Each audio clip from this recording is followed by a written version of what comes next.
Isang patay habang di bababa sa 7 ang sugatan matapos tumagilig ang isang cement mixer sa Quezon City. Nadaganan pati ang isang pampasaherong jeep. Naroon po sa scene si Mark Salazar at meron po siyang report ngayon. Hello, Mark. Ruth, 8:30 ng umaga nangyari yung tinutukoy mong aksidente dito nga sa crossing ng Del Monte Avenue at ng Araneta Avenue. Ngayon ayon sa mga witnesses dito, itong cement mixer daw ay nagmamadalit paspas daw ang takbo nito patawid ng Del Monte Avenue.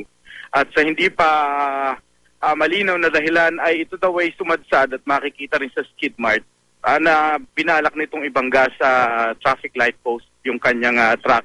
Pero ito'y sumagasa rin kasi sa barikada ng Maynilad. Meron ditong construction at yung kanyang pagkakahulog na yon sa mga may 1 foot na hukay ay siyang pagtagilid niya, nadaganan niya yung jeepney at nadaganan niya rin yung isang pedestrian. Di malino kung ito'y bumababa ng jeep o pasakay pa lamang ng jeep.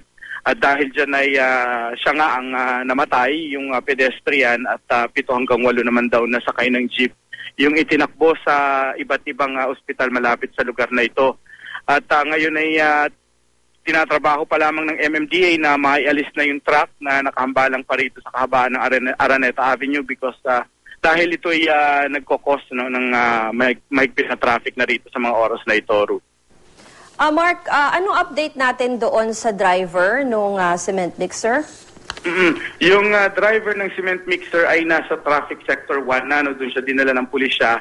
Katunayan, doon din kami ngayon papunta para kunin mula sa kanya rin kung ano ba nangyari sa kanyang pagmamaneho at nagkaganoon. Yung investigador kasi on-site ay hindi pa rin nakakausap yung truck driver dahil tinurn over siya ng ibang grupo ay kani-kanina lamang habang nandito kami lahat sa site.